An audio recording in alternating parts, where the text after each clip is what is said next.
Hey, iPhone users! Welcome back to our channel. Today, we'll tackle a common problem, application cache. Let's dive in, briefly explain what app caching is and why it's important, e.g. slows down your phone, takes up a lot of memory. Step 1, Open Settings. Open the Settings app on your iPhone, scroll down and tap General. Step 2, Access iPhone Memory. Tap iPhone Storage. Wait for the list of all your apps to load. Step 3, select the application.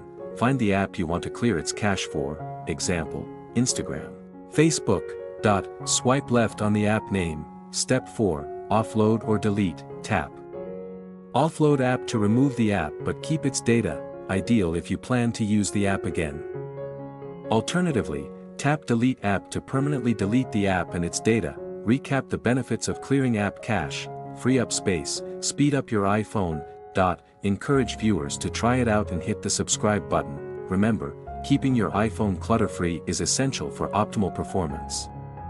Good luck clearing your cache. Feel free to customize the script, add images, and make it your own.